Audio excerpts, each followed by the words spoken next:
Welcome to the second episode of Oh My Brain. The topic for today is COVID-19 vaccines facts. Oh My Brain is a 1-hour live discussion event on Thursdays where we ask science, psychology, philosophy, and spirituality questions.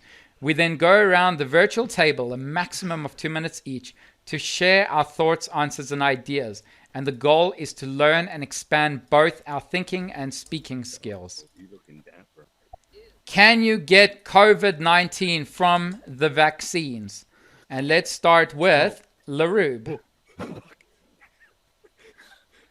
Okay? Can we come back to me? I just need some time to think. Absolutely, yes. Just come back to me in a minute. You know what I'm going to do? I'm going to allow hand raisers, and if you've popped in at a later stage and you want to say something, raise your hand, but we are going to go around the couches. LaRube, as soon as you're ready, raise that hand of yours. White dude down, you're next.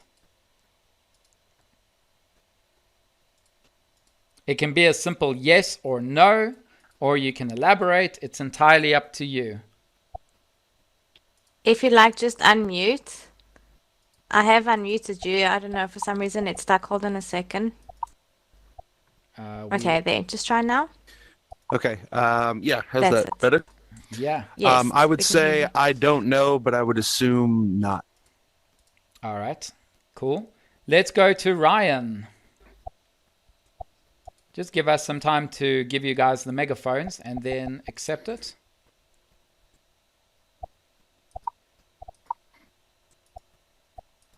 Ali, you all good there? Yes. Okay. I'm just waiting for you to accept. All There you go. right. Can you hear me? Yes. Yes. Technically, you can get it from it because it is a lower dose, a strain of the virus. The whole point is to get you an immunity to the virus, so they have to give you the virus. That's kind of what it is. It's highly unlikely that you're gonna get it, but technically, it is possible. All right. Thanks for your thoughts. Iron Sun. You are next. You have the opportunity to speak or pass. The question is right behind you.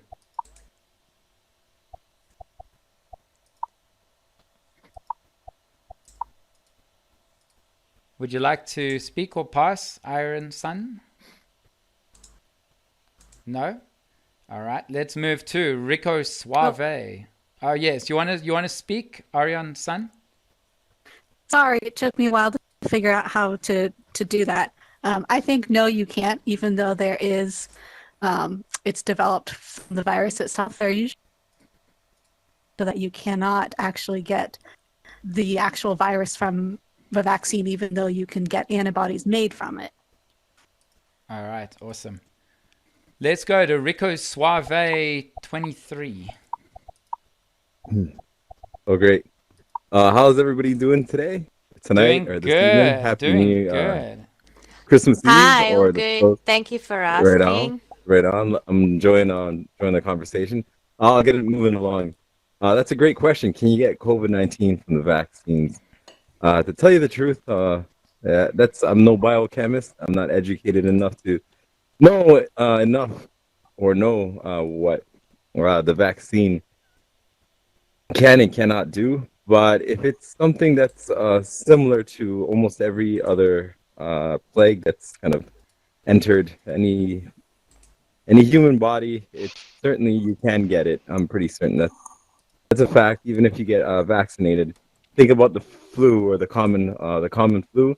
That's why we get our COVID-19 or our flu shots regularly. We can get the flu shot, but I think once we get COVID for the first time, our bodies will eventually become defensive to that Can you with get that. it from the vaccine itself, not just can you? Oh, right. Oh, yes. Can you get COVID-19 from the vaccine? No, I'm not sure. Sorry about that. Next But question. yeah, just It's all good. It's all good. Oops. Okay. Sorry. I thought you meant No, can you but- get it after you get vaccinated? Oh, okay. Oops. All right. I've actually increased this time for the event about another hour because we got a lot to get through, and I think this Yes. is an important event. So let's go to Austin Cortison. La Brujo. Would you like to speak or pass? Or play very creepy alien music? All right. Okay, he's just muted. I take it as a no. Let's go to Chino. Chino, you have the opportunity to speak or pass.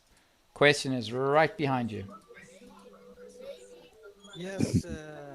So what was the question again? Yeah. Do you think you can get COVID-19 from the vaccine? That's the question. Okay. Well, normally a vaccine, the thing they put in the vaccine is actually a weak form of the virus, right? So that your body can make the antibodies to fight against the virus. So actually, when you get the vaccine, you have the virus inside of you, but just a weaker form of it, so that your body can create the antibodies against it. So if the question is, can you get the virus from the vaccine? Well, actually, you are getting it, but then a weaker form. Okay, thank you. Right, thank you. Let's go to Lionheart 22. I'm just gonna build on what Chino said. Oh, Chino said it the best, really. It's basically speaking, it's a dead or inactive strain of the virus. So technically, yes, but that's very basic. That's basic. It's more complicated than that. But technically, yes. Okay. Yes, you do. All right. Let's go to Snezzles. You'll notice I'm restraining with my own thoughts and ideas till the end, or else this event will never end. But let's go to Snezzles. I'd say you wouldn't have had, I'd say you wouldn't get COVID because you haven't been one-on-one against COVID, went around it in the ring and stuff. So I'd say it's not exactly just COVID, so I wouldn't say you got COVID-19 from it. Cool. Thank you. Ad Man. Big Daddy Man. No. I mean, they put these things through their paces. They test them on thousands of people, and you can't just throw a vaccine out there into the wild. As far as technically, are you getting the vaccine? I don't that's not the intent of the question, right? So, I mean, they've tested these on thousands of people, and those people did not get COVID from the vaccine. Otherwise, the vaccine never would have went into production. So that's my answer. Good thoughts. And then we have a doctor in the house, Dr. Sam. Thank you for being with us today. So, just to clarify, COVID-19 is, of course, the disease profile caused by the coronavirus number 2. So COVID-19 is a whole range of symptoms that occurs when you get the coronavirus 2. Can you get COVID-19 from the vaccine? Well, theoretically, yes. You can get some of the symptoms that you would get from the coronavirus because they are injecting in you, like everybody has said, an attenuated or a dead virus, and the body responds to that virus in a specific way, but you would not get the full disease profile because that virus has been weakened or killed, so you wouldn't get the full disease profile. And that's with the old-fashioned types of vaccines. The Americans and the Europeans are very lucky because they are not getting injected with a dead virus or an attenuated virus or a weakened virus. They are being injected by a very interesting compound called a messenger RNA.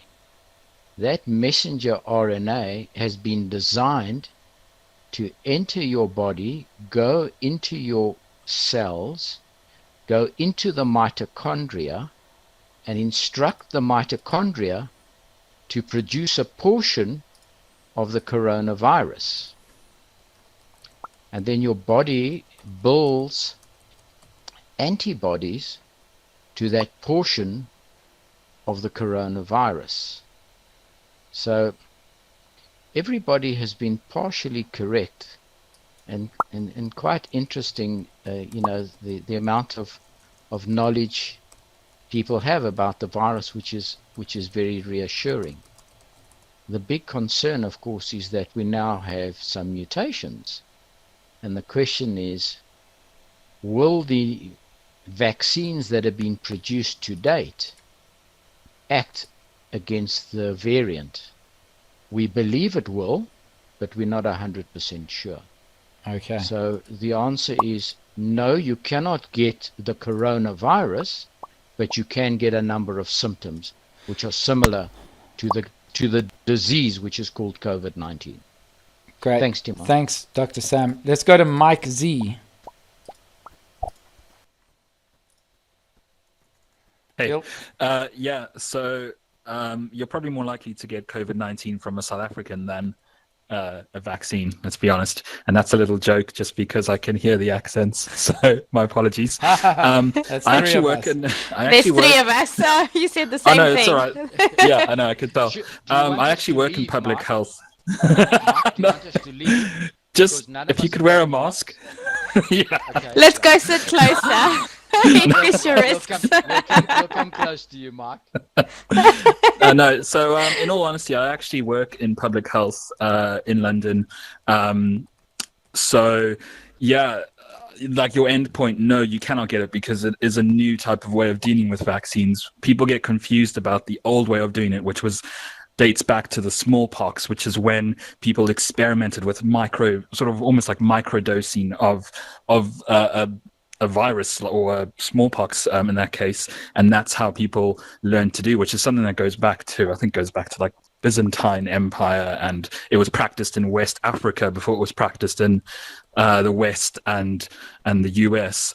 So yeah, I would say just to be cautious, like with the new vaccines, you cannot get it. Like maybe you'll get some symptoms, but even with the current flu vaccines that come out every year, again, it's they pretty much say that if you get symptoms afterwards, it's because you probably already had flu before you got your vaccine.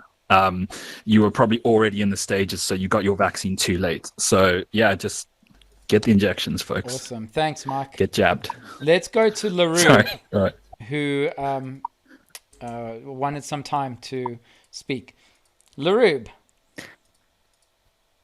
Yeah, okay. So, can you get COVID from the vaccines? I would say, yeah, it's possible. However, if I was like the producer of making the vaccines, I would purposely put Corona I would purposely put Corona in the vaccines just because there's loads of skeptics, right, who think, oh my God, there's Corona in the vaccines, or there's something bad in the vaccines that'll mean like you'll get bad stuff or something will happen. Sorry, got a message. What was I saying? Damn it, I forgot. Yeah, so I'd purposely put it in the vaccines, and then but yeah, no, a different type of Corona in the vaccine. So everyone who doesn't get the vaccine will end up getting Corona, which means that everyone would get. Sorry, I lost my train of thought, but I had it, and then because I got a message, I forgot. But I think you get what I mean. Do you know what I mean? Yeah. Like, Don't worry. Just take a deep breath, think about it, and say what you want. No pressure. Okay. Take a deep breath and repeat what you said. No problem. Okay. Sorry, I think really quickly, so then my mind just loses track, and then it's like, oh no. Okay, so basically, like, if I produce the vaccines, I'll talk a bit slower, so I can get my words out. If I produce the vaccines, I put a different type of Corona in the vaccines, which means if you get the vaccine, obviously you'll be immune from the vaccine, from Corona, but everybody who doesn't have the vaccine will end up getting Corona, which I think would be a good thing, personally. That means everyone would get it to, reduce. Yeah. Because there's going to be loads of skeptics who don't want it. So that's what I think. But yeah, I don't think you can. But I would, if I produced it, I would make sure that you could. All right. Thanks. That you would put it in, right? And then to let's make go. Antibodies. Just so you know, we have 5 questions today that we need to go around. So the event is an hour longer, which I think is important for us to have it today. And the second thing is that we're not going to have a discussion. So you got to say your say, listen to everyone, then we're going to move to the next question. And I would love to know what Ali has to say. Ali, can you get COVID-19 from the vaccines? I saw some hand raises as well. Okay, to reply, I don't think we have enough information, to be honest. But if I had to say in a general sense, I think Dr. Sam pretty much rounded it up that you could get symptoms from it, but I don't think you could actually get the actual virus Okay. from the vaccine. Thanks, Ali. You're welcome. All What do you right. think? What do you say? I mean, understanding how vaccines work, especially with this new mRNA, is that you get the injection and it goes into your cells and then it creates a spike protein that replicates or that looks like the coronavirus virus. And then it leaves the surface of that cell. And then the immune system gets to work, and all these little policemen and your immune system builds up around the virus, around this replicated spike protein. And that's when obviously you'll start to get symptoms. Because when you get a normal cold, when you've got a stuffy nose and you're coughing and you're sick, it's not because of the cold, it's because the immune system is trying to get rid of it. So I definitely think you'll get the symptoms, but not the exact symptoms of coronavirus, but you'll get flu-like symptoms. But I doubt you'll be able... Because it's the immune system. Yes, It's the immune system trying to fight off the antibodies. Yes, Not the antibodies, the protein coat. The spike protein, the replicated thing that looks like coronavirus. Yes. But I don't think you can get COVID-19. However, in saying that, the vaccines are only 95% effective, which means that 5%, once you get the vaccine, 5% of people have a chance of getting the coronavirus. So it's a yes or no answer from me. All right, let's go to the second question. I know we have hand raisers, but they'll have an opportunity to speak to the next one. So let me just move to the next question. And it is, can the COVID-19 vaccine alter your DNA? LaRue, do you want to go first? I mean, you did choose to sit there. Or would you like... I did choose to sit here. Should I move my spot? Yeah, you can, absolutely. Only the brave... I believe Dr. Sam should take that spot Suck a dick. and say... Yeah, Dr. Sam, we can swap. Are you sure you don't want to state an opinion, LaRue? I'm happy to swap. I'll I'm say happy it to when it swap gets to with my you. turn. Okay, sure. great. Take a seat. I I'm left it happy warm to for you. All right, Go now we have a lot of people in the room, so thank you. unfortunately I need to toggle mute all. And that's also to the troll over there who said suck a dick, who's going to get banned from Alt Space forever. Congratulations, you fucked with the wrong people. So we've muted all. I've got the guy who's going to try and leave now and get banned from Alt Space. And let's go straight to Dr. Sam.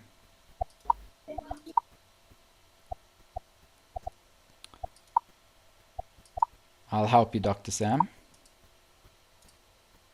Okay, now I've got the megaphone. So Timon, you've thrown me in the deep end here because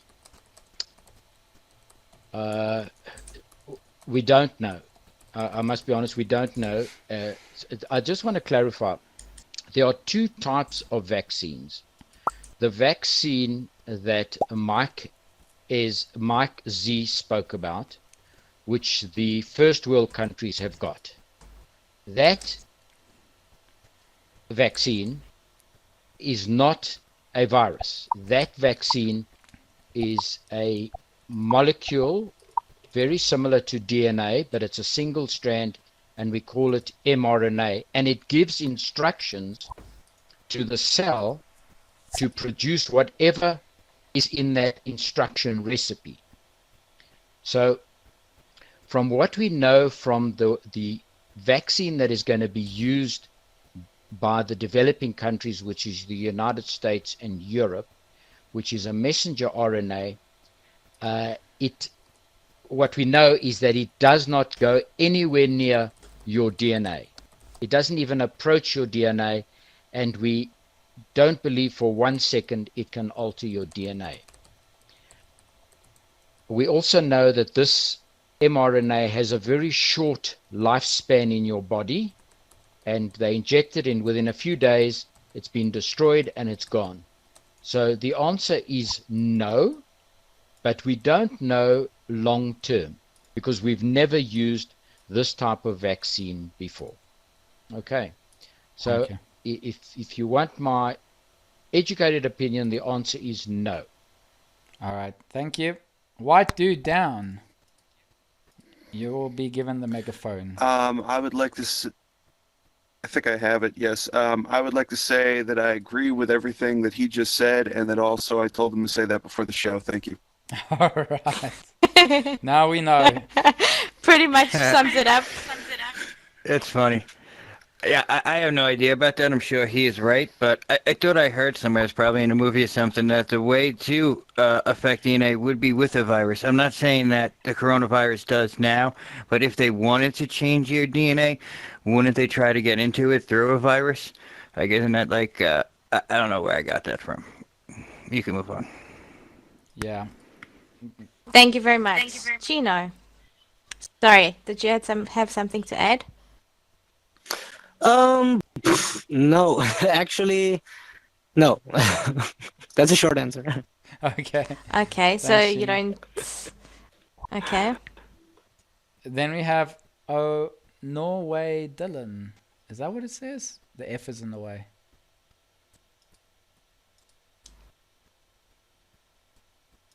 I can't read that. Let me see. Norway Dylan, it's all yours. Okay. Yes, I would say that it doesn't alter the DNA, but I think what the issue really is that people are afraid of permanent side effects and that we don't know.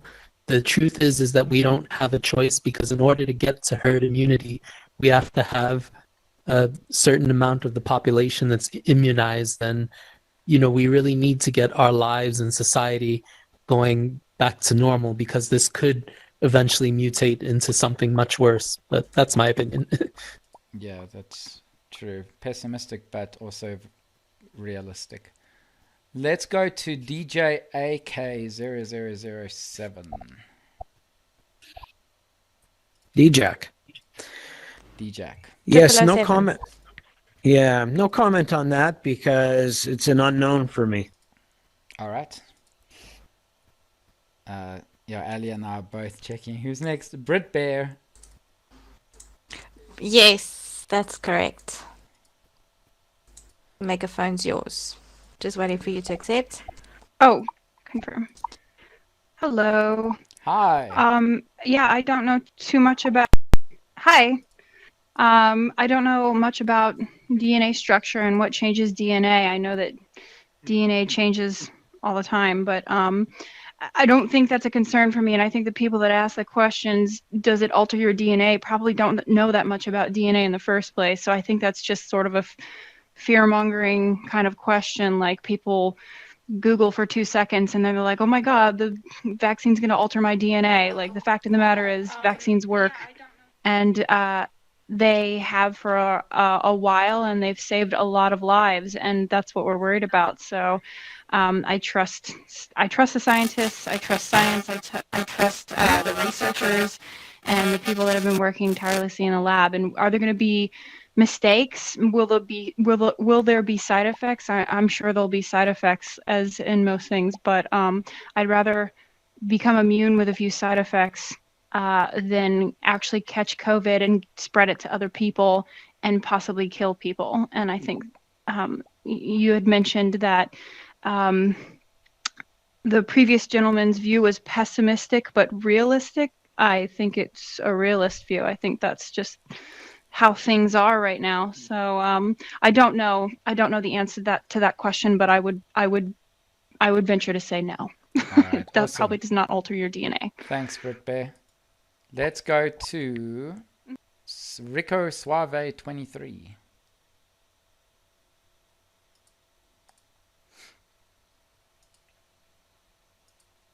You want to talk, speak, or pass?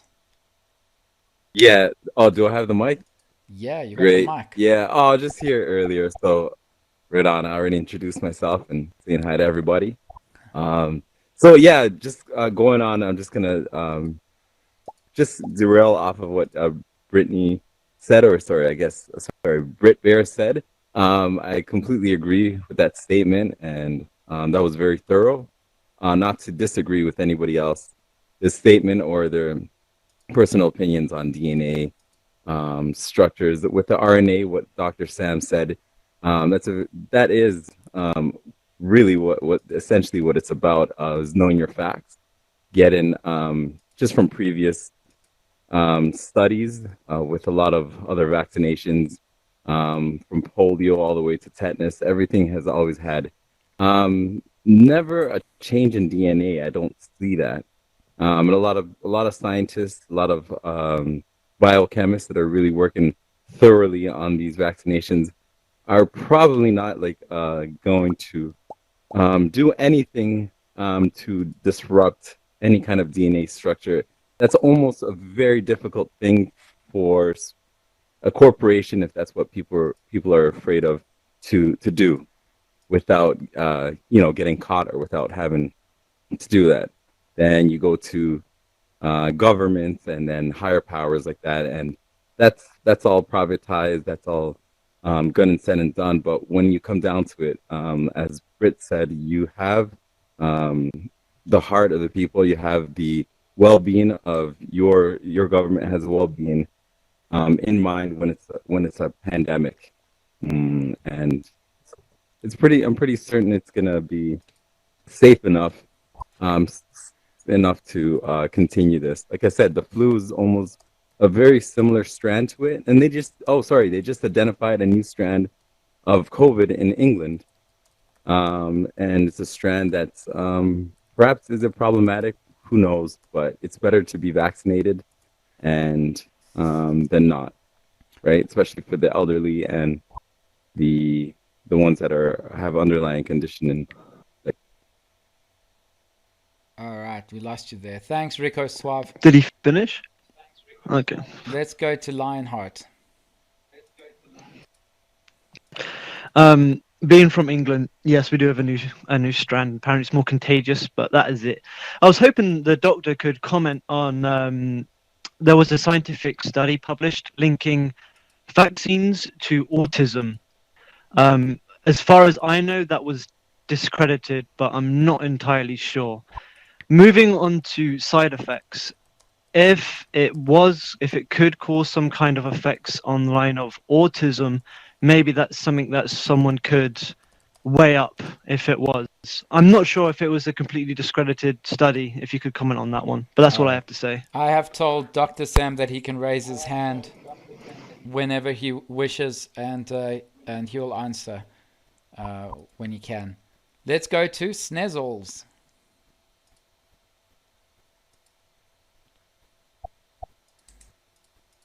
You're ready. Wait. Okay.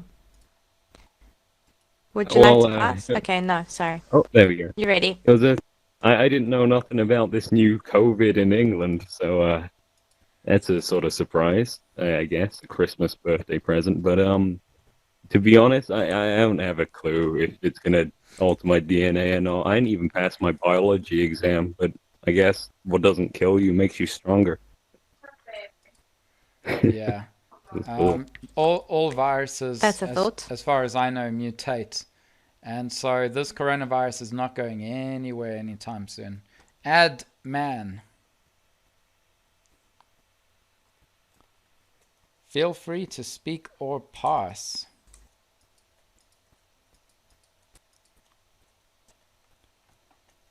Sorry, I had some mic muting issues going on here. That's fine. I guess the short answer is no. No, absolutely not. The vaccine doesn't alter your DNA. I'm not quite sure where the question came from, but I'll just keep the answer short. So these are common questions that are asked around the public, and what I believe is that there is no such thing as a stupid question, because just because you know certain information doesn't mean you're right, nor do you doesn't mean that other people know it. So That's why we ask these questions. Larube. Okay, so my thoughts on if the vaccine can alter Would you the just DNA. like to check your sound? Oh no, I don't know what's going on with VR headsets lately. The sound keeps doing that. It's quite common. Let's see if Unless we if can... you'd like to re-enter. Yeah, re-entering always does the trick, but let's just try one more time.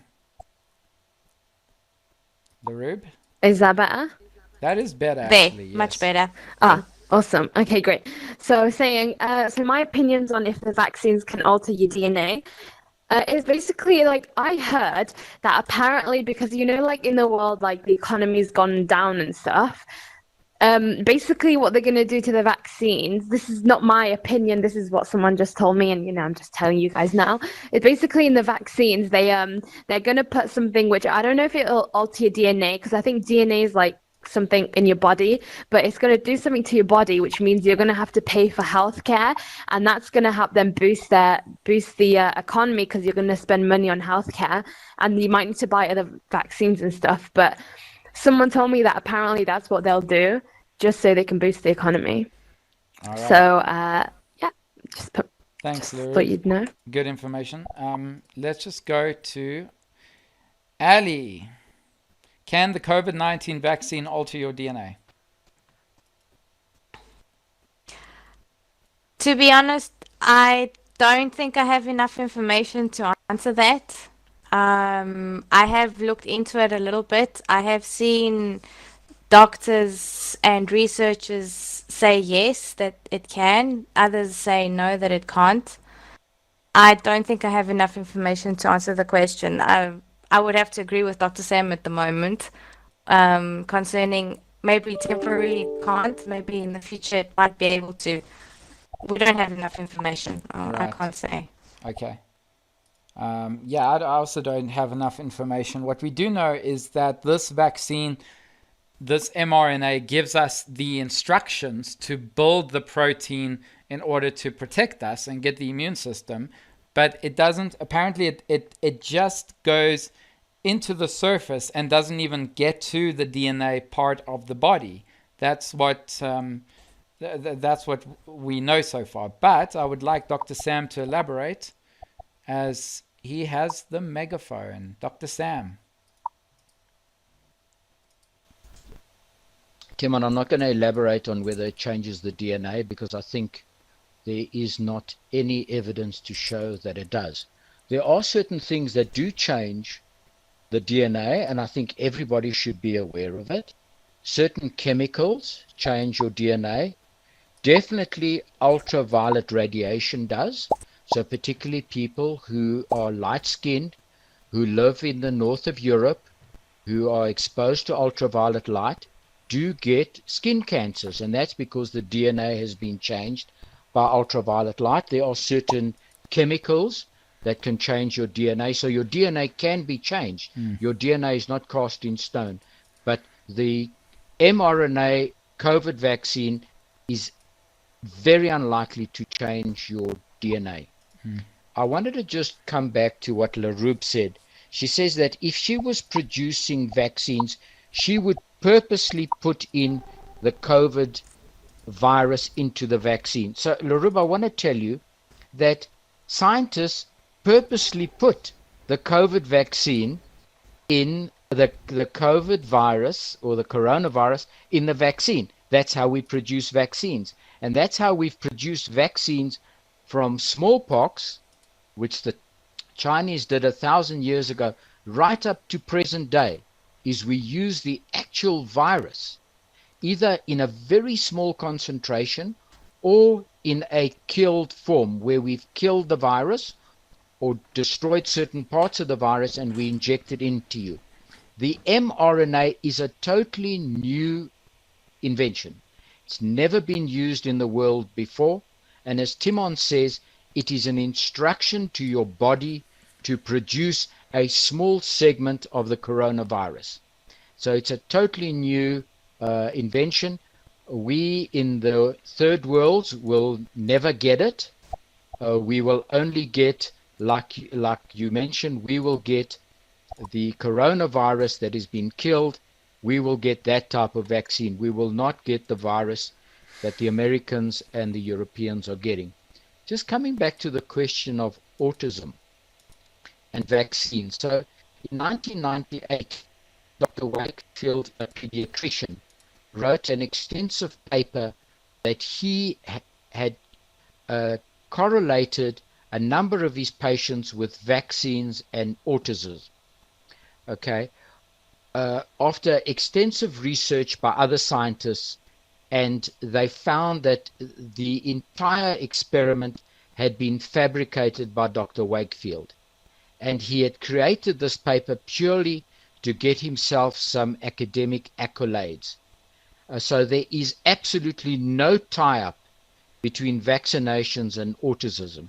But certain amount of children get autism in the world, whether they get vaccinated or not. So there is no link to that at all. All right. Thanks, Timon. That's all I wanted Thanks, to say. Dr. Sam. So yeah, let's Thank go. you, Dr. Sam. Let's go to the third question of today. So as I said, we've got 5 questions to cover. The third question is, do you need to wear a mask again if you get vaccinated? Dr. Sam. Timon, I can't see it. I can't see your question. Do you need to wear a mask again if you get vaccinated? No, it's not on the screen. Timon, Just it's try- not on the screen. Can you Tap with the can you Just see it, Ali? move it more onto the screen. Ali, can you see it? No, I can just see, try do you need change it. No, I can't. All right, let me Try changing it again and changing it back. Okay, let's do that.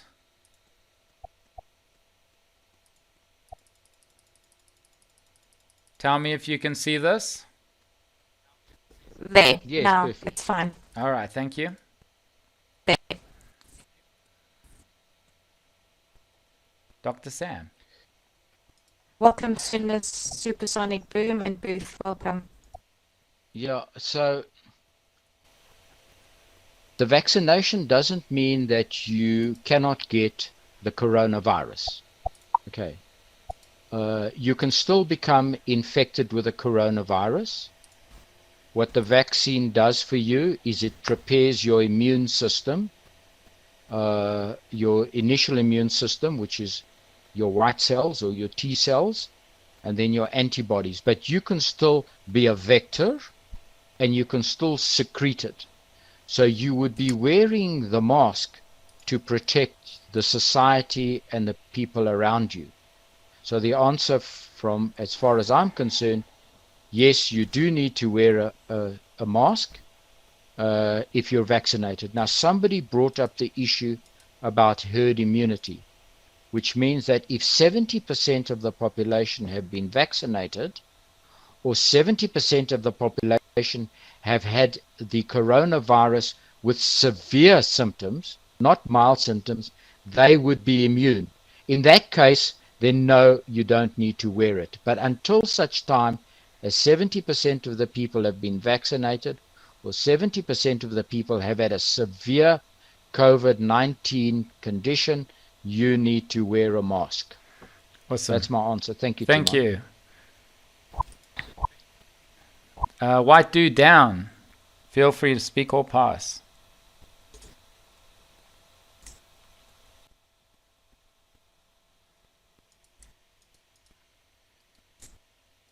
You should have the microphone. Okay, excellent. Personally, I don't mean to undermine the concept of the show, but just going around and having everybody else say that they don't know or just agree with you, I would find it much more interesting to know why I haven't heard the severe symptom part of the herd immunity. I would be much more interested to know why that is, and if we've never had a RNA vaccine before, what the pros and cons of making it that way would be. But I would say that if I'm told that I need to wear a mask, even if I'm vaccinated, I would do it because it doesn't really bother me all that much at all. Okay, awesome. Thank you. As I said, I've given Dr. Sam the right to raise his hand at any time if you would like to speak, based on what one of the gentlemen or ladies or I don't know has to say. So let's move to Chino. Chino, would you like to speak or pass? Well, yeah, to give you an answer on do you need to wear a mask again if you get vaccinated, I agree with Dr. Sam what he said, because if you get vaccinated, you can still become a carrier. Like if you get the virus, I don't think that the only thing is that your body is prepared to fight against the virus, but you can still transmit it. So yeah, I only think. Look, I come from a very small island, Aruba. I don't know if you guys know it. It's in the Caribbean, and I see everybody wearing like the masks here also, but it has become more like fashion, you know. I think the people here, they don't even wear the mask anymore, like for the protection or whatever, but they're just wearing like the mask and doing like propaganda for like companies and all those things. Like you see, I love Aruba. You see, like they're promoting like brands they like, you know, wearing that all on their masks.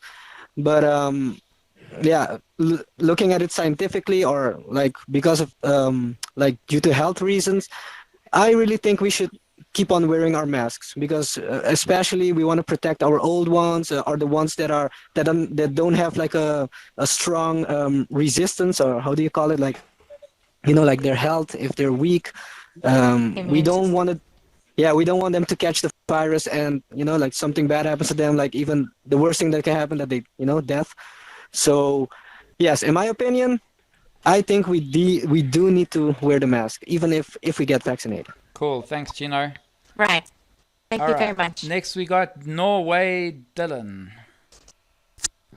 I I agree with Dr. Sam. Until we reach 70%, we're going to need to wear masks. But I also think the interesting thing is this is a aspect of our culture that's here to stay. It's going to end up like China or Japan, because with global warming, we're going to see more viruses like this and more mutations. And another interesting thing I wanted to say is it's interesting because you guys have South African accents, and Britain and South Africa, two of the countries now that a lot of countries are banning flights from. But what they are arguing is that South Africa and Britain are sequencing more genomes than other countries. So this mutation is not limited to the UK and South Africa. It's everywhere. We just haven't found it yet. That's what they're saying in Norway, at least. That's why Norway was reluctant to ban British and South Africans. That's all I have to say. Yeah, if I have to guess, they're banning South Africans now because things are going to get a lot worse. And I did an economic chart analysis, and it looks like things are going to get a lot worse in South Africa. So it's for precautions. It's not bad yet, but it will be in the next 2 months or so. Supersonic gone. Okay, let's go to Brit Bear.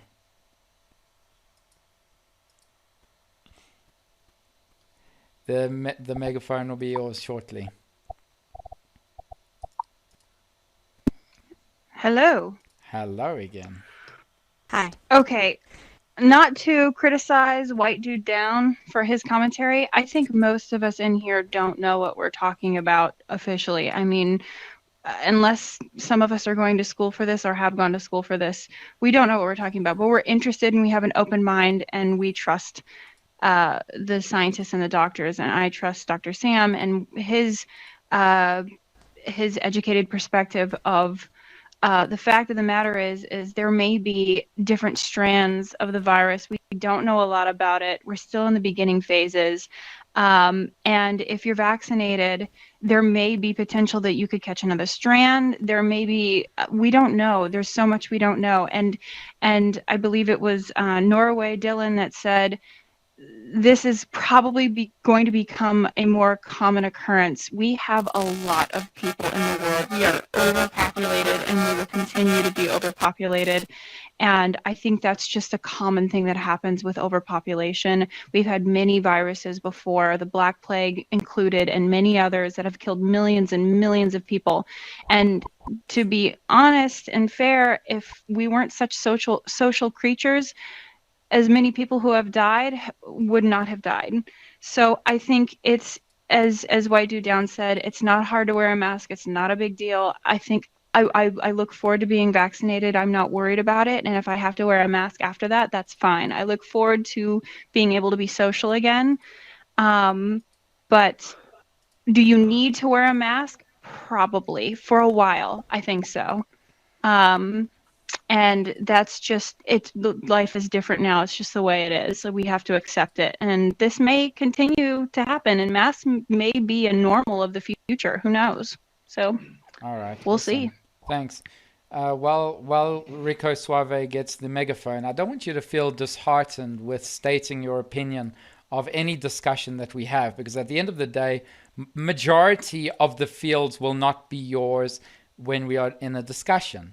And this applies with economics, politics, medical, but this is a safe place to talk about your opinions, because the best way to learn is by hearing yourself and hearing others and then taking the information into your own. So don't feel ever disheartened being in a discussion, even though it is not your field. This is not my field. I'm just here to listen and share ideas and thoughts that I've come across. But yes, we're all in a very safe space here. Rico Suave, yes. Hey y'all. So, do we need to wear a mask once we get vaccinated? I strongly believe that it's going to be in our best interest to continue to wear masks and continue that practice. It's almost like an insurance policy if you guys take that into account. It does not in any way take away, I guess, from a lot of people are very adamant that they don't want to wear masks because it goes against their policies, their personal policies, their freedom of rights, according to our amendments, wherever. But where we're at, like in the U.S. and in Canada, there's a lot of debate whether there are people protesting. I don't want to wear a mask. This is being brought upon me by our government. It's not allowing me to express who I am, and it's going against our amendments. But essentially, what it all boils down to, when it comes down to safety and the safety of others, we are all made of microbes, tiny microbes that are continuously surrounding us everywhere in this planet. You can't get away from it. You can't see it, but microscopically you can see. And all these microbes are your body's constantly fighting off these microbes, these little things that want to penetrate through your cellular structure, through the plasma. I'll make it quick, no more than 15 seconds more. All these little things we can't see to the naked eye are becoming either our friends or are trying to kill us. So essentially, when we have something that's overwhelming, overpowering, like this thing, COVID, it's become such an empowering manifestation of everything that we are our bodies are trying to repel and go against. So the mask pretty much allows us to keep our lungs from breathing these things and inviting these hosts into our system. And I'm hungry. It's time for turkey, I think. Okay. That's not to be laughed at, but my brother's here. I'm going to be exiting off soon. And we do this New Year's Eve. But yeah, you guys, if you guys can just keep the masks going, just that's a bit. Even going back, one more thing, like Chino said, it might be a propaganda thing where you label it and whatnot. But everybody has, a really strong opinion about what they believe and what they think. Some people say I'm not educated enough, same as me. But I really enjoy everybody's conversation pieces. I really enjoy listening to everybody here tonight, and you guys are all awesome for doing so, because it teaches me how to reply and respond to the questions that are important, that are affecting our lives. But yeah. Thanks, Rico Suave. That's really awesome words from you. Let's go to Lionheart 22 and enjoy your turkey if you don't stick around for too long. We still have, how many questions do we have? 2 more questions. Lionheart. And have a wonderful Christmas too if we don't see you. I'll be quick. I think this is a personal question. The COVID-19 isn't the first virus. It won't be the last. I'm pretty sure masks will help against tuberculosis in America. But I do think it's personal. I don't think it should ever be brought in as legislation in a country. I think it's a good idea, but I don't think it should be compelled. All right. Then let's go to Schnezzles. Schnezzles, just 1 second. Ali's just re-entering. All yours. Hello. I'd say you like have to wear it just as a like responsibility to show others to wear their masks. And to be honest, I don't think I trust enough people to like just like say that they've got vaccinated so they don't have to wear a mask. Yeah. They just take that as an excuse to run around. Yeah, that's true actually. How do you know? You get the badge Uh, saying I got vaccinated, and like if you Yeah. didn't get vaccinated, you get thrown in the pits or jail or something. Yeah, I can see that. I don't even want to be near one of my friends if they don't have a mask on. I'm taking every precaution that I can. There's gonna Like be even at school, I'm just like beady-eyed, looking around, just checking out everyone. Wait till the brands like Gucci and Louis Vuitton and all of them get these badges saying I got vaccinated. All right. Let's Yeah. go to Adman. Oh, welcome back, Ali.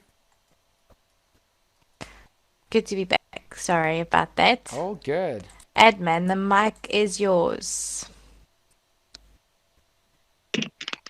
All right. Actually, I hadn't thought about what Dr. Sam had said earlier, as far as you had mentioned that you could still be a carrier even after the vaccination. That I didn't know, so that's kind of interesting. But I would say I think my answer here is not so much from a medical perspective, but more of a social perspective. So I would say the short answer is in the short term, yes, wear a mask, and I think in the long term, I think it will fade out over time. And I think it's a question of social cohesion and social precedent is a big piece of this, right? So if you only have a portion of the population vaccinated, and those who get the vaccine start pulling their masks off, well, we're all kind of social people, groupthink, and I think that's gonna create others who could potentially still have COVID and who are unvaccinated to take their masks off, and it's going to kind of create a have and have not situation in the event of who has the vaccine, who doesn't. I think the other piece, though, for the long term is going to be the mutation rate versus the evolution of the vaccination, right? So if the vaccination proves effective and it works effectively against mutating strands, or it can keep up with strand mutations, I think on the long term, you'll see the masks go away.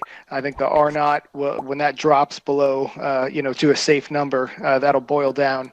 And we've had these outbreaks before. We've had the Spanish flu. We've had other outbreaks, and we never really developed this mask culture. Granted, those were hundreds of years ago, but I think everyone's dying for a return to normalcy. Will be much faster to go to masks if another outbreak hits. But I do think and hope that in the long term, after vaccinations are widespread and this thing boils away, that masks will come off. All right. Thanks, Big Daddy. That is really awesome. Good words. Let's go to Larube. Admin. So I read his bottom name. Admin, Big Daddy, it's fine. It's the same thing. Okay. Yeah. Thank you though for the opinion. LaRube, the mic is yours. Okay, can you hear me this time? Absolutely. Yes. Okay, great. So if you need to wear a mask again if you get vaccinated, I think it depends, because I heard that apparently, like when you get a vaccination, obviously there's bits of corona in there, and then apparently, like even after the vaccination, you technically still have corona in your blood. So basically, that means when you breathe, you're obviously breathing out corona. So this is what I heard. Just not, Anyway, so I think you will have to wear a mask for like a very long time until everyone's vaccinated, because it's in our bloodstream and we're breathing it out, then we can just give it to other people more easily, the people who don't have the vaccine. So, yeah. Yeah, no, you're right. If that makes sense. It is transmitted via droplets. So exactly when people speak, when they sneeze, when they talk, when they cough, But through the So vaccine. Yeah. you're right. All right, awesome, Lurib. And then we have Ali. Do you need to wear a mask again if you get vaccinated? If one goes to the extent to get the vaccination, I think there is nothing in it to actually wear a mask and stay protected as well. There can be other mutations, there are other viruses, so it's always good to carry on wearing a mask and stay protected. Oh, so you're saying And that's from me. you should wear a mask. Sorry. You should, Okay, yes. all right. There's no harm in it. Thanks, Ali. Okay. Thank you. I'm so used. And you? Yeah, I'm so used to you saying What and do you you. think? I feel like I can't answer until you say and you. What do I think? My 2 cents. Once again, I'm going to go back to my first and second answer and say, well, no vaccine is effective 100%, and therefore you got a 95% of it being effective and you never actually know. And what if you're that 5%? So yes, you definitely have to wear a mask due to the fact that no vaccine is effective. The second thing is that COVID-19 is not a get in your life. You're still going to get the flu and you're still going to get the cold and you're still going to send out that virus to people and weaken their immune system who might have COVID-19 or who are prone to those diseases or have diabetes and cardiovascular disease. So unfortunately, I think that we are definitely going to have to wear a mask whether we get the vaccine or not. Also, it is a control issue as to how do we know who got the vaccine. You know, it's all hearsay. And are they going to enforce a rule or show like some stamp on your body that's going to say that you got vaccinated? This is a nightmare. And I can't see the masks being taken away for the next couple of years. If the COVID-19 vaccination is going to be effective 95% of the time. But I think I'd like to hear Dr. Sam, because I am quite emphatic with these questions, because we're stuck in it. It's been a year. We're at the highest cases and it's still going on. Sorry. Dr. Sam. Timon, there were some very interesting points made. I think the most interesting or the most pressing point was what White Dude said. So I'll come back to what he said. Norway Dylan pointed out that there are 2 virulent strains in South Africa and the UK. He's 100% right. If I had to guess, there are probably virulent strains all over the world. The RNA virus, which is a single strand virus, mutates at an alarming rate. And the more people it infects, the bigger the opportunity. The reason it was picked up in the United Kingdom is that because the United Kingdom analyzes the viruses, analyzes the structure of the virus or the genome very efficiently. They've done about 10,000 analyses already. If you look at America, they've only done 200. So I can guarantee you in the United States, which is the most severely affected country, they've also got the virulent strain. But because they don't have an efficient genome analysis, they haven't picked it up yet. South Africa also has a very efficient genome analyzing procedure. And that's why South Africa has picked it up. So just to put that to bed, I'm going to come back to White Dude because his issues are very pressing. Brit Bear made the point, we do not have enough knowledge, and she's 100% right. What I'm very saddened about is that every Tom, Dick, and Harry, politician and religious person, comes up with their own ideas, not theories, their own ideas about what's going on with COVID. And that misleads the public. And it's classical because if you listen to what LaRobe said, I have heard. And whatever she's heard, she hasn't heard from scientists. She has heard that from people that have no knowledge at all and just jump to conclusions. The issue of wearing masks, unfortunately, in certain countries has become politicized. So let's look at countries where it's not politicized. So for example, in Hong Kong, which has a population of 7 million people, they've had only 18 deaths. And in Hong Kong, everybody wears masks for the last 10 years. Vietnam has a population of 97 million people, and the Vietnamese have been wearing masks for years. They've got 35 deaths. Taiwan, they've had 7 deaths, 23 million people. Thailand, 60 deaths, 70 million people. So all these countries have one thing in common. They wear masks traditionally. It's not a political thing. It's not to avoid viruses. Originally, they wore it to avoid the pollution, but they found that they were getting less flu, less common colds because they were wearing viruses. Now, to come back to the very difficult question that white dude posed, why do we have mRNA? Which I'm extremely disappointed that the scientific community hasn't gone out and said to the public, we have produced mRNA, which is as safe as we can promise you, and we've done it for the following reasons. And they've done it for the following reason. This is a chemical manufactured in the laboratory. It is so easy to manufacture billions and billions of vials of vaccine. We saw Pfizer and Moderna overnight produce 100 million vials of vaccine, purely because it's a chemical. Now, the other vaccines, which we will get in South Africa and the rest of the world, are viruses, exactly what Leroub was saying. So can you imagine, to produce viruses, we need to grow it.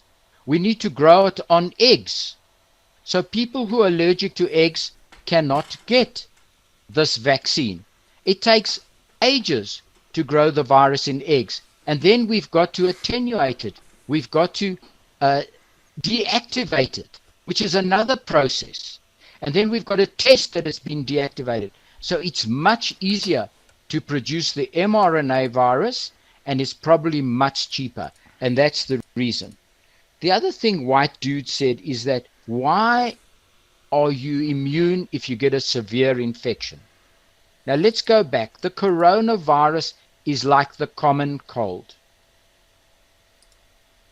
Unfortunately, this virus is more virulent and has a higher mortality and morbidity rate. So what happens is the majority of people, so let's not scaremonger, the majority of people live. They have mild symptoms, a little cough, a sneeze, maybe a loss of taste. But the problem with mild symptoms is they don't produce antibodies, because antibodies is the second phase of your immune system. The first phase of your immune system is your white cells arrive and say, hey, this is a foreign body. I don't want it here, and I will eat it. It's called a macrophage. It eats it, from the Greek word to eat. And it eats it up, and it doesn't produce antibodies. So only those people who have had a severe infection that's attacked their lungs, that's got into their blood system, have landed up in hospital, develop antibodies. That's why it's critical that everybody gets vaccinated. So I hope that answers your question, white dude. I see you've got your hand up, please, before I leave. Before you leave, can you stick well, around? Before I mute myself. Oh, okay. So I see white dude wants to just comment on it. Okay, all right. White dude. I'm sorry. 2 seconds. My brother tested positive for corona and he got over it, but he had very mild symptoms. And over the holidays, he's been spending time with my elderly parents. Should I advise him not to do that, based on what you just said? Yes, absolutely. Okay. If he spent time with your elderly parents, I would immediately take them to have a PCR, to have them tested, just to make sure that they are not carrying the virus, because maybe both of them are not infected and then one of them can be isolated. Remember that the mortality rate in over 65 years of age, that's the death rate, is anything up to 10%. So you wouldn't get in an aeroplane if you had a 10% chance of dying. So it's critical. And he's had mild symptoms because he's probably a young man. He's relatively fit. He doesn't have diabetes. He's not overweight.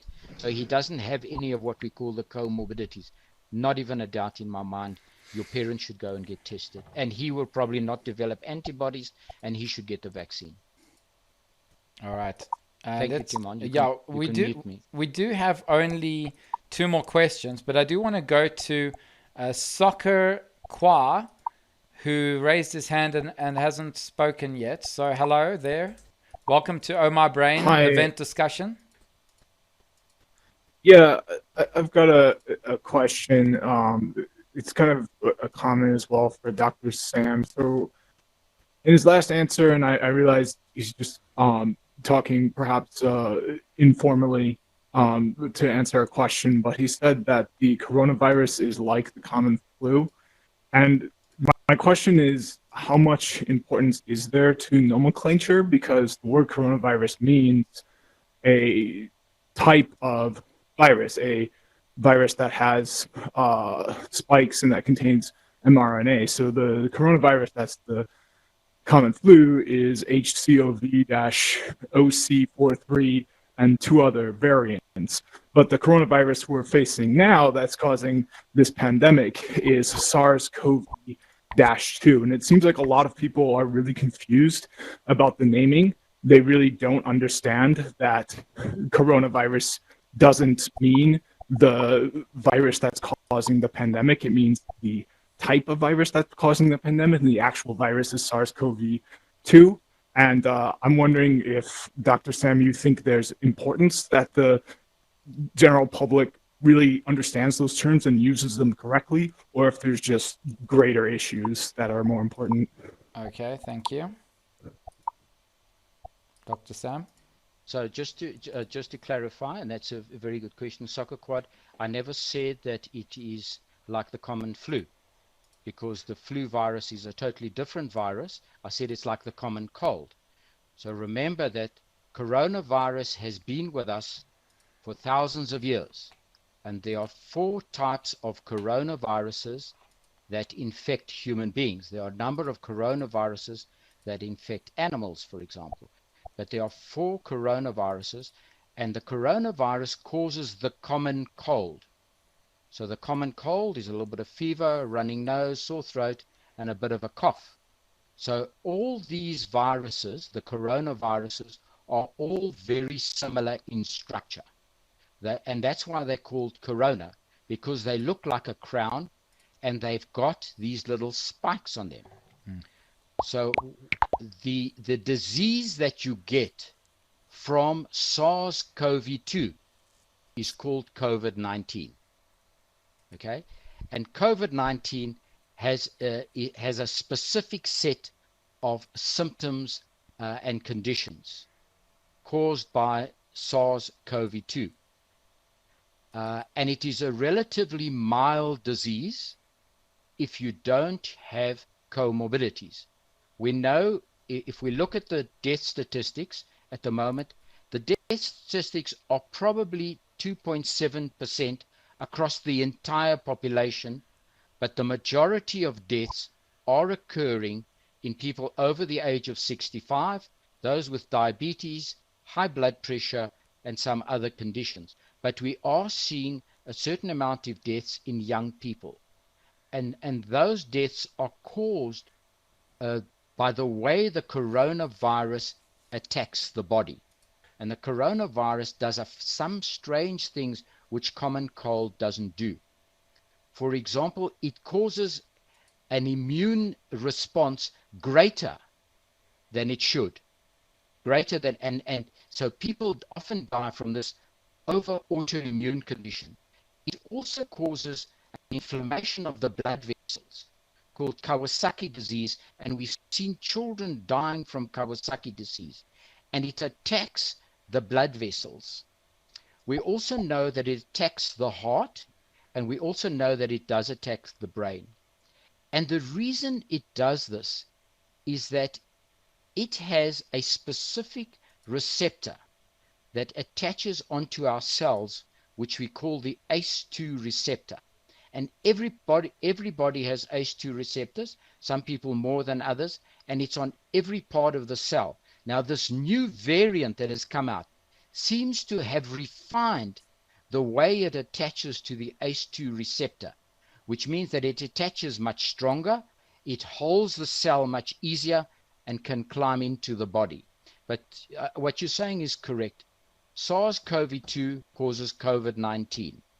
The other coronaviruses, which we've had, in 2003, we had SARS, which caused a 10% death rate.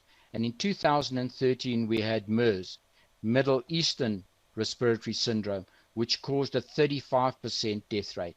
So these coronaviruses can be very lethal. So I hope that answers your question. All right, let's go to the fourth question of today. We got two more questions. Okay, so we're doing well. Just 1 second. Tell me, Ali, hello, are you there? Yes, Can I'm you here. can you see the screen moving? Yes. All right. So the question is there a tracking microchip in the COVID-19 vaccine? And then let's skip Dr. Sam now. Let him catch his breath. And then let's start with Zelig. Zelig, you are first up. Feel free to speak or pass.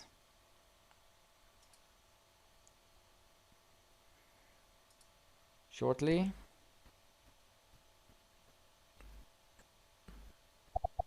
Ready. Okay, you're able to hear me? Okay. No, I'm sorry. I just came in late, and I'm so grateful for what you're having here. You know, I wanted to ask the doctor something. I hope it's not off kilter or off this question you have on the board. Is it all right if I ask him a question? We need to get through these two questions. This is an event discussion called Oh My Brain, where I ask a question, we go around, everybody shares their opinions, thoughts, and ideas, and then because there are so many questions today, we don't open the table, but I do open the table with Dr. Sam, who will answer the questions after everyone's spoken. But ask Dr. Sam the question, and he will answer you right after everyone. Okay, then I'll pass. Thank you so much again. You don't? Okay. Then let's go to Jay. Oh, you want me? Zelig, yes. Okay. Ask the question, Zelig, that you want to ask Dr. Sam, and he will. Yeah, Doctor. Okay, so can I ask him just quickly? He will only answer at the end. Okay. That's the rules. But ask the question. He'll remember the question. Okay. A friend of mine had asked me, who thinks I know something about medicine, which I don't, but it had heparin-induced thrombocytopenia, had a heart surgery, and had gotten hit, and it affected the blood, and there were clotting issues. The blood would not clot, but the clotting would. If you're familiar with HIT, you're certainly more familiar with it than I am. And I was just curious in this vaccine or the disease, what complications related to that. And I know it's an esoteric disease, but apparently, it is common with the blood. So anything you could add on that, I'd appreciate it. Thank you again for your forum here. Absolutely. Yeah, just stick around then, Zelig. He will answer at the end. Jay, Ali, you're going to have to take over for 2 minutes because there's something going on with my floor. So just take over. Well, I guess my thoughts on there being a microchip inside the COVID-19 vaccine, I guess it's just kind of it's a crazy idea. I mean, it definitely is a possibility because, like with Edward Snowden, they were spying on us. It definitely makes sense. But I think since they released it so quickly, I don't think they would really have to.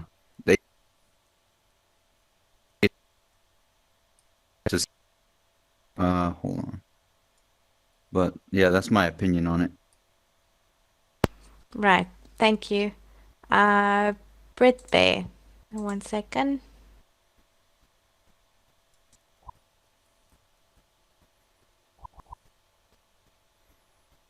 I'm just waiting for you to accept.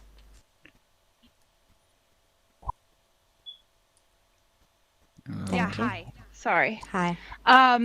So I will try not to be over opinionated on this subject. I think it was Timon that said there are no stupid questions. I have to thoroughly disagree. I think this is a stupid question, not to demean anybody at all, but this is the most conspiracy theorist question, as far as I'm concerned, to think that the government or whoever is putting microchips in your vaccines is so ludicrous and absurd to me. Like, as if we had that money. Like, it took us this long to come up with a simple vaccine. And people are like, oh, it took 8 months to come up with that. It only 8 months to come up with this vaccine. You know, I'm happy to put Botox in my face, but I'm not going to take this vaccine. That's ridiculous. I do not understand. It's always fear mongering conspiracy crap, and I cannot understand the mentality of there's a microchip and they want to track me. You're not that special. You're not that important. Nobody's watching you. I get it. It's the age of marketing and everybody wants to know what you want to buy. But otherwise, a microchip, you think there's a microchip in your vaccine? I'm sorry, but that is just ludicrous, and it's fear mongering, and it's over the top, and it's like, I hear a lot of crazy stuff, and this definitely is in the top 20. I have to say 20 because I hear a lot. I just think, I don't know where they think they're getting this money from, or who's creating these microchips, or what they're getting off of you. We're not that special. We're not that interesting. Unless it has to do with marketing. Everybody wants to know what you want to buy. But we're not there yet. Maybe 20, 30 years down the road, we might all have microchips in us. And they might benefit us. And they might not. I don't know. We might have contact lenses that allow us to see, what someone's name is. If we forgot their name. Oh my God, what's this girl's name? Oh, and then all her information comes up. I don't know. But microchips in the COVID-19 vaccine in 2020, when we're struggling as much as we are, it's so silly and ludicrous to me. All right, I'm thanks. sorry. I know that Thanks, was Britt. very over opinionated. No, not at all. You know what? Like, it might be a stupid question for you, but it needs to be asked if people are asking in general. It's funny. I read something the other day saying that because if Bill Gates does it, he's evil for putting microchips in us and for controlling the world. But if Elon Musk does it, it's so freaking cool. That's something I read the other day. But yeah, the microchip thing. Listen, if there's a microchip inside the vaccine, our technology is not even used at its potential, because microchip has so much potential in this world for doing so much good rather than bad. All right, but let's go to Lionheart 22. Usually I would like to play devil's advocate, but I can't think of anything sensible to even agree with this statement. I'm sure the doctor could tell us some of the complications putting a microchip into your vaccine would do. But the thing is, this question has been asked in a serious setting, and a Conservative member of Parliament said some conspiracy theories have arisen because they believe the actions of government have been disproportionate. But I would just say to them, this is not a microchip in your vaccine. Don't worry. All right. Thanks, That's what I got to say, yeah. Lionheart. Let's go to Snezzles. Oh, well, I pretty much just agree with Brittany well, basically what she said. Well, no, I don't see why there actually can't be a microchip in there, but to be honest, I don't know. All right, let's go to Soccer Squads.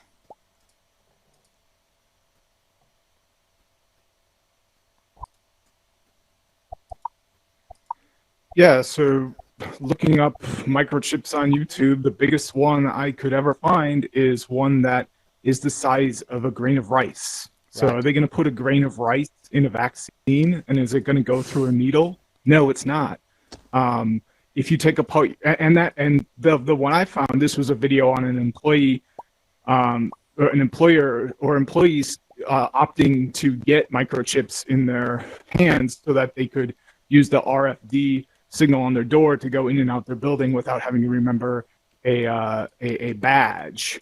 And now that's an RFID signal. It's a short range signal that goes to something in your immediate proximity. For a government to track you, they're going to need a much bigger signal than an RFID signal. Now, Edward Snowden, yes, revealed things about the NSA, things about the government being able to access secure communications perhaps more openly and freely than the public was led on to believe, yes. But if you take apart your computer, you're not going to see a chip that's a grain of rice. You're going to see a chip about the size of a like a Ritz cracker or like a Cheez-It, like a square Cheez-It. Like this is you can't fit a microchip capable of tracking someone at any sort of technologically significant manner through a tiny needle in a vaccine. It's just an absolute silly question, and I urge anyone who's seriously thinking about this to look into the cyber attacks and the war in the Ukraine and look up the Russian green little men and look up disinformation tools of war.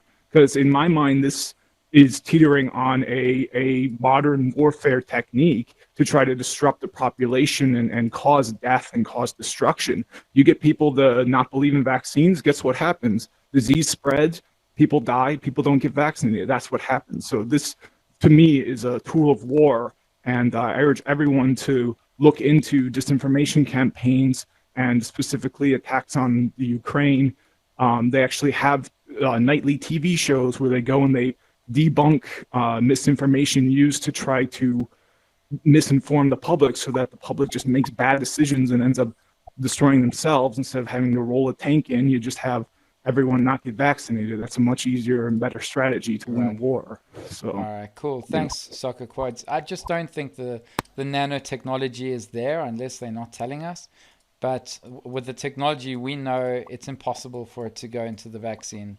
For technology we don't know, I don't know, like nanotechnology is the next best thing. Like you said, there's going to be, well, not you, but in general, the nanotechnology for microchips is going to be for paying for things, for instead of a credit card, for identity, for looking at something and giving you information. And there's a lot of good benefits for this nanotechnology. But to start off with tracking with the government, I don't know. Let's go to Tai. Tai, feel free to speak or pass. Yeah. Well, you know what?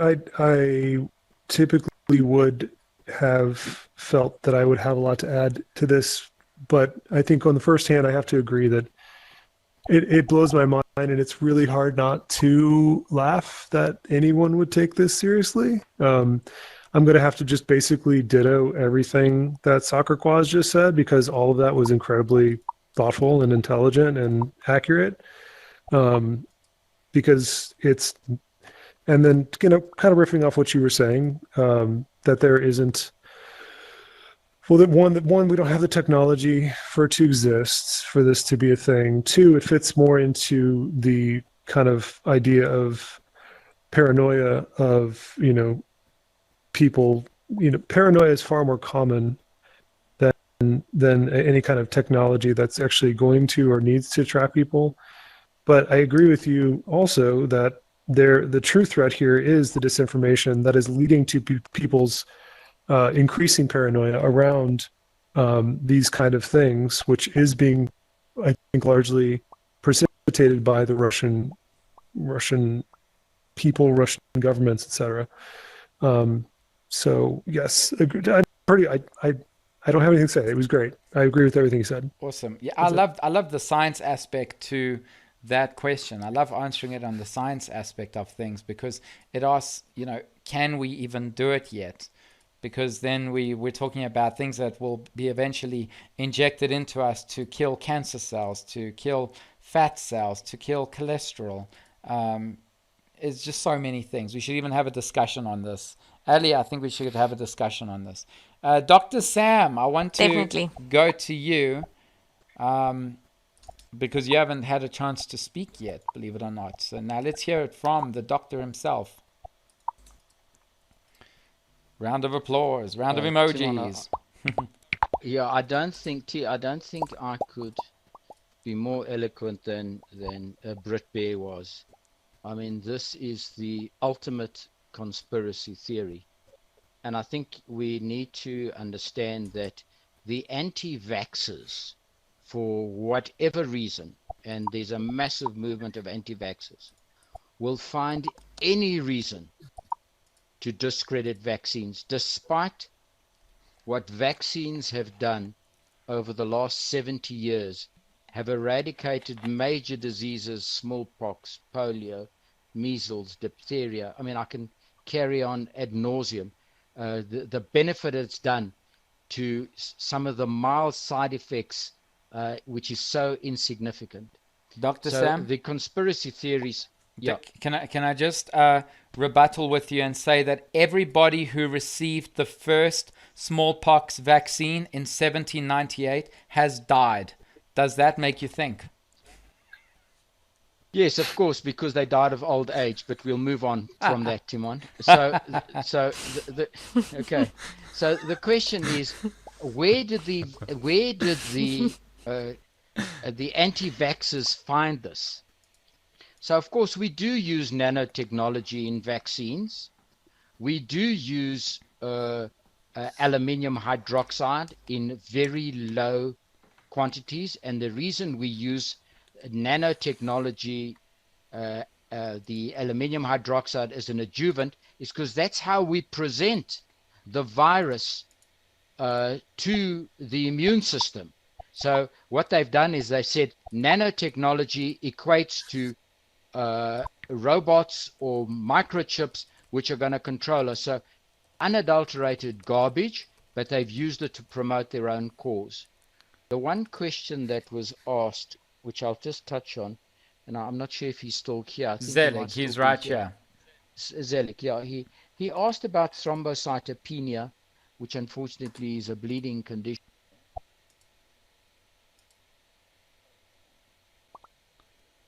Okay. Does the speed of the vaccine being created so quickly make it unsafe? Brit Bear.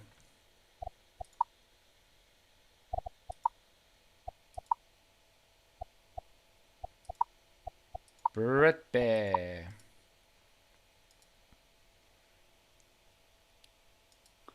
I'm next? You're next. We're giving Dr. Sam a break for a minute. Okay. Oh, I'm first. I just kind of yeeted up here. Does the speed of the vaccine being created so quickly make it unsafe? Okay, so I've heard this talked about. I do not believe. I think that I don't know. I trust science. I grew up on Bill Nye the Science Guy in the 90s. I'm 34. He's still around. I really trust. Yeah, and he's still a boss. He's on TikTok. Bill. I know. I follow him. Okay. I'm a big Neil deGrasse Tyson fan. I'm very big science fanatic. Always have been ever since I won the science fair in 7th grade. I trust science. I know that we get it wrong, but I don't think we get it egregiously wrong. I think that we test things, we experiment, we go by the scientific method. We observe, we experiment, we figure out what works. By we, I mean scientists and people, humans. And I think I trust that after trials and clinical trials and a lot of hard work and a lot of pressure, I believe that nothing would be put out to the public that would be detrimental to anybody's health. Would it work unequivocally in the long term? I don't know. Would it hurt people or damage like their health or cause autism or some other thing that people are afraid of? I do not at all believe that. I think that I trust scientists. I trust that that nobody's going to be hurt by this. Is it going to solve the problem? I don't know. In the long run, I don't know, and I don't think that they know 100%.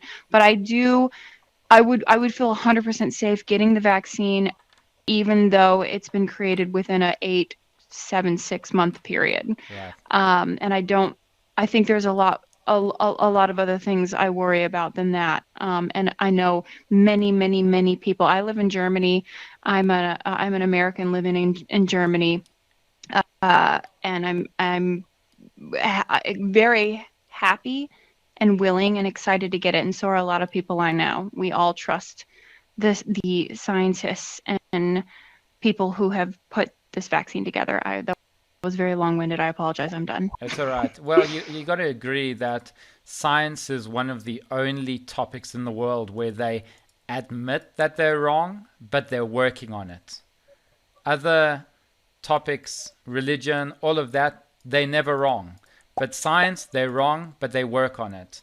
And that's humble to know that being wrong also gets them on the path of being successful. Let's go to Ram1. Feel free to speak or pass. Welcome to Oh My Brain.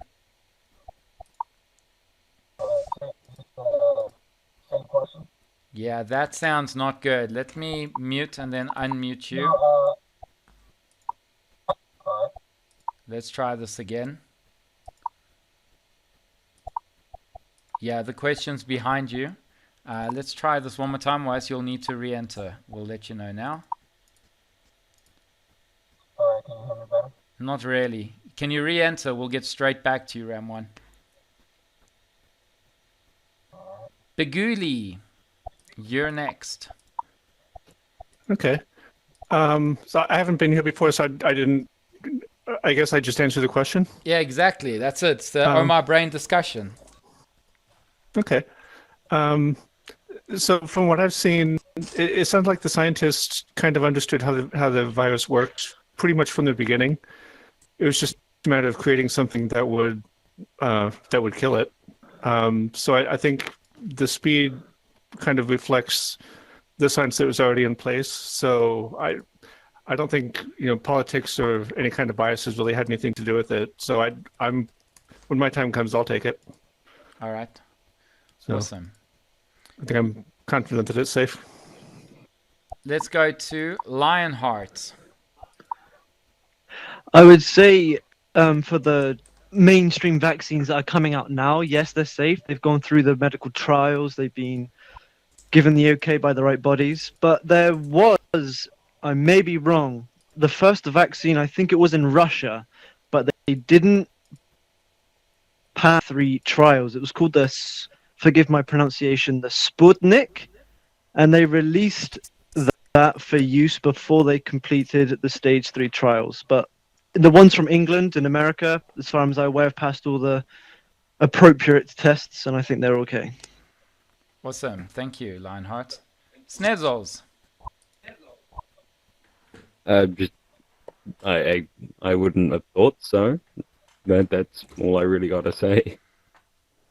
Okay. Let's go, before we go to the next Thank you. person, let's go to Ram1, see if it's better now. Ram1. Can you hear me? Seems to be the same, but I guess this is the best we're going to get. State your opinion, or idea, or thought.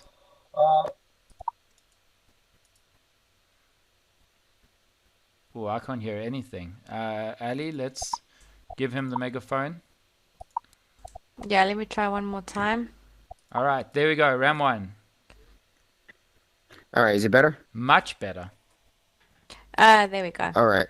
I think that we play a responsibility for how the vaccine works. I think that a lot of people's choices on their diet and their lifestyle, when you're introducing outside chemicals to it, everybody's going to be slightly different. And it might not be directly from the vaccine, but it might be from anything, because there's people who are allergic to everything.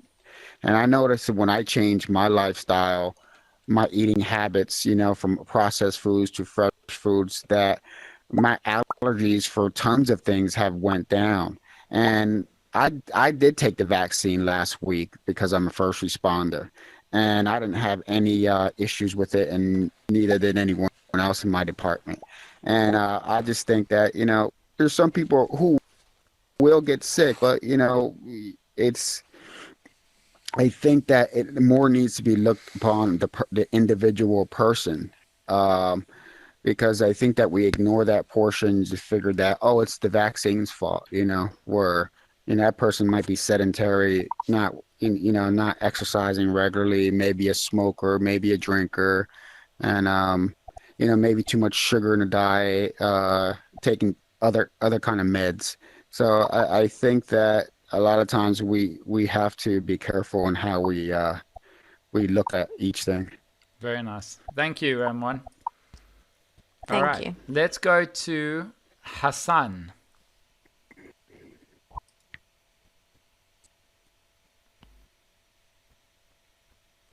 Hassan, would you like to speak or pass?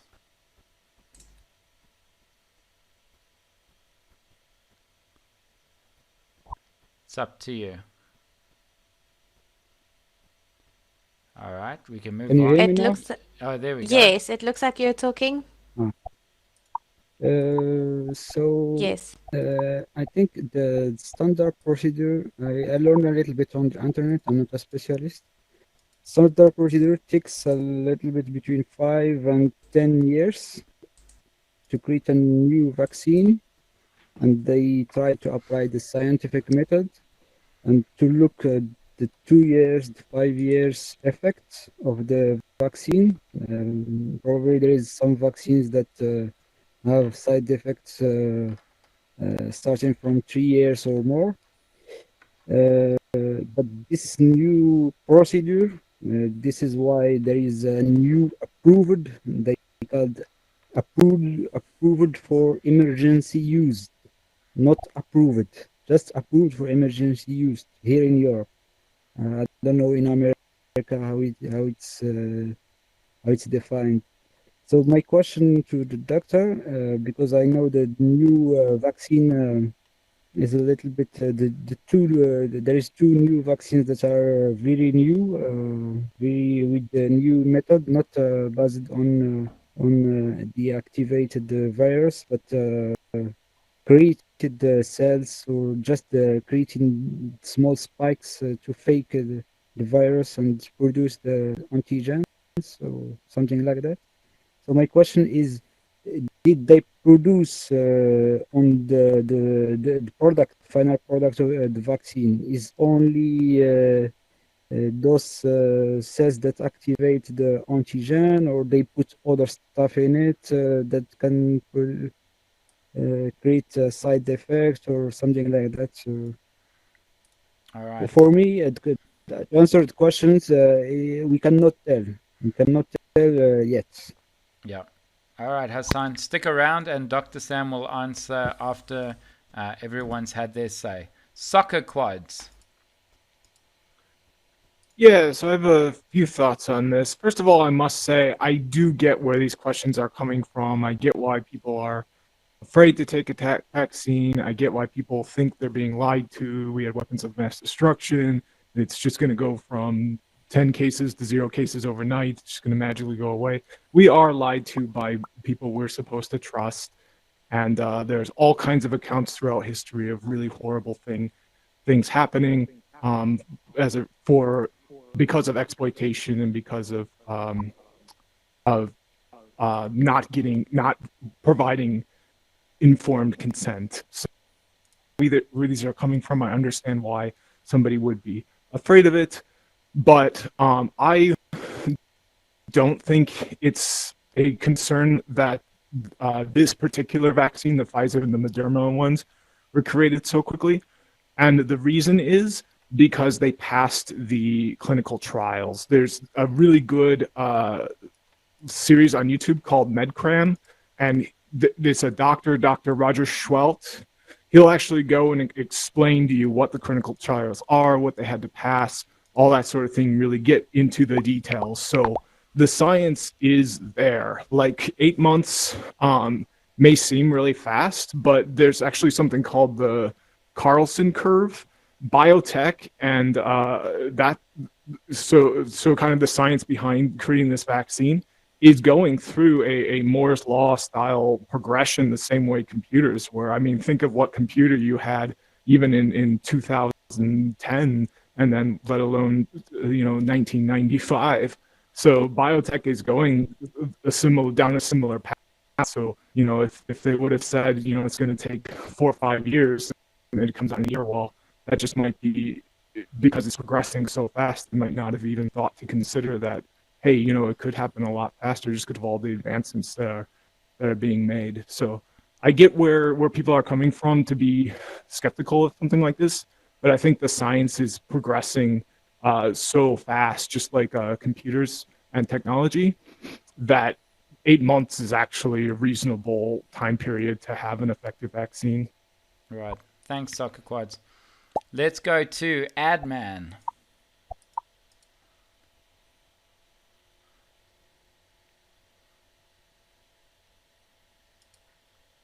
Adman. All right. Let me give you. Go. Okay.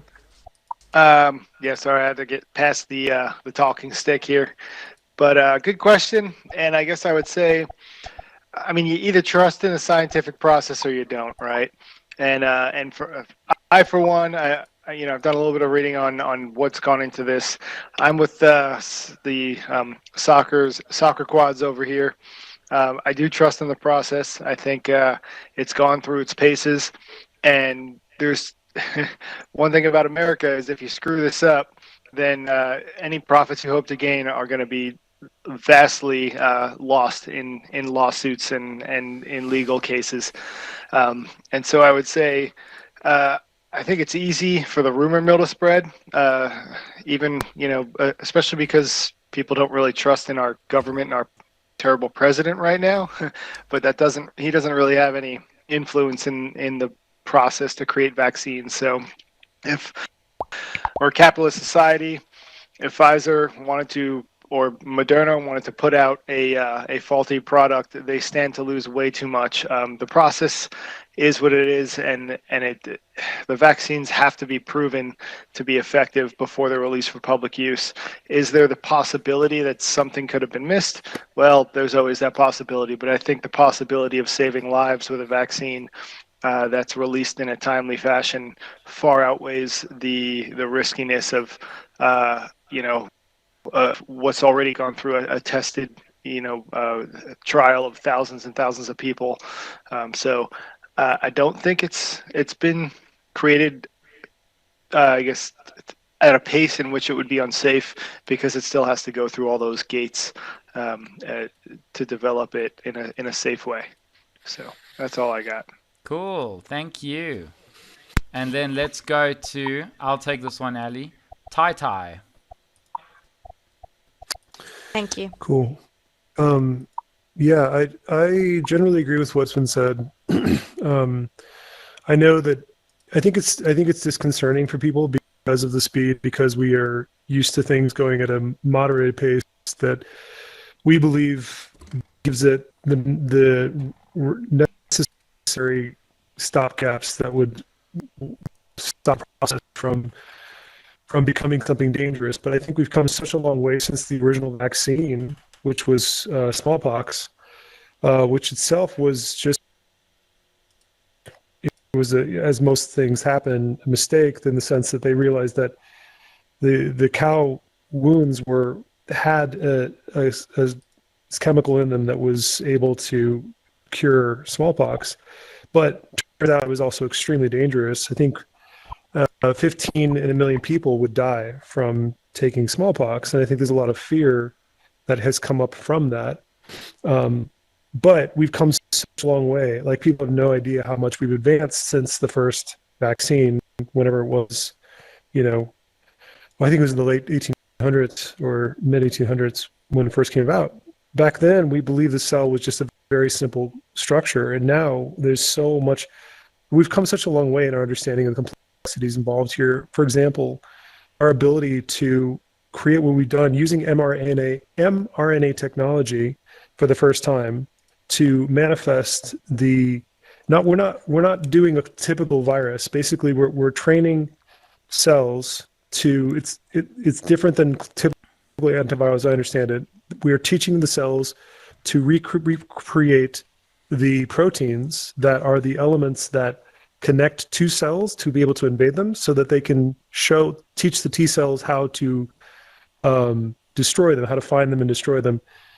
I've studied this a little bit recently, just because I just am coming over the virus now. I'm on day 14 or 15 now. I had a very mild version of it. My point being that I think that there's been a lot more safety procedures than people are aware of, and ultimately this is far safer than any other method. For example, if we were trying to do something like herd immunity, where we're just let people die, we're already, as far as I understand, we're past in the United States that we were in the 1918 Spanish flu pandemic. So at this point, I think it's the benefit vastly outweighs any risk. All right, Thanks. awesome. Thanks, Tai. Sorry to hear about the COVID. Just give it your time, and just stay healthy, and have a lot of rest, because it can take longer than 14 days. It can take a few months. All right, Ali. Does the speed of the vaccine being created so quickly make it unsafe? I think we have enough research from a scientific point of view, from history. They have worked on vaccines in the past. They know how vaccines work. And I really doubt scientists would release something that wasn't unsafe. I'm sure they've done a lot of trials, a lot of tests on it, and they would release it once they were very sure about it. So I don't think, if it's quick or not, that it could be unsafe. All I right. think they would release it, and it would be pretty safe. Okay, thank you. And what about you? What do you think? What do I think? I think, does the speed of the vaccine?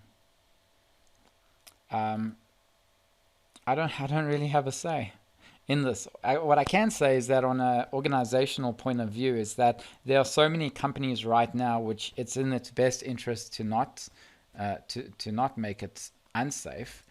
And if we look at Pfizer, Moderna, we look at Johnson and Johnson, we look at BioNTech, they're all doing the same type of mRNA, and they're trying to make the conditions even better. They're trying to make it with less side effects. For example, the one with Moderna has a lot more warmer conditions, so they'll be able to transport it. And I think these are all organizations that are private. And if there was some form of conspiracy theory around these vaccinations, I would only accept it on one condition, and that is if there was an entire monopoly of one company who's controlling the vaccinations on that. But it's not the case. Every country is creating their own types of vaccines. They're getting the same type of information to create the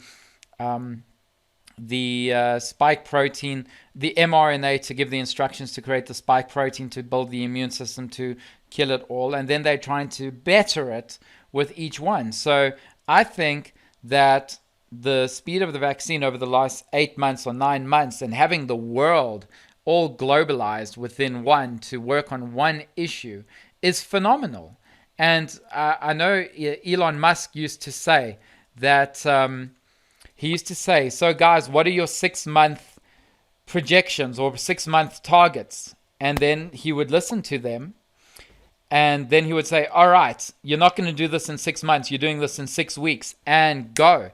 And that just shows the power of the world when you come together, and when you stop making those long-term restrictions. And that's it. They expedite the process because this is a world issue. There's more detriment of having this COVID-19 around than with the economy and with people in general, and there's civil unrest that's being created around the world. So now let's go to Dr. Sam, who can answer that question from a gentleman. I'll tell you now, just hold on. Dr. Sam, you have the megaphone. I think it was Hassan who asked the question, but megaphone's yours. Yeah, I think Hassan made a very good point, is that vaccines normally take more than 5 years. In fact, the average vaccine takes between 10 and 29 years to develop. So this vaccine well, there are two vaccines here, but let's just talk about the one vaccine. The one vaccine was developed in less than a year. So the vaccine was developed very quickly. And then you say to yourself, well, if this vaccine was rushed through, is it safe? So I think one has to go back, and I think the point was made. The point was made that vaccines have been made for the last 50 years. So the technology of making vaccines is not new. So there are two types of vaccines. The one vaccine that we've discussed before is actually taking the virus or part of the virus, neutralizing that virus and injecting it into you. So most of the vaccines that we will be using, and we haven't started using them yet except for Sputnik, is exact. They've taken a portion of the coronavirus, which we call the spike protein, and they've put it onto another virus, a harmless virus called the virus, which we use in all vaccines, particularly the flu virus, and they're injecting that into us. So that's a proven way of giving vaccines, and it's safe. I mean, some people will have an allergic reaction, some people will have a bit of fever. I mean, this is a foreign thing going into your body. So that's safe, and yes, undoubtedly safe. So now the question arises from the mRNA virus. The mRNA virus is a totally different technology. It's got nothing to do with the virus. It is like a DNA, except it's a single strand, and it's a messenger RNA.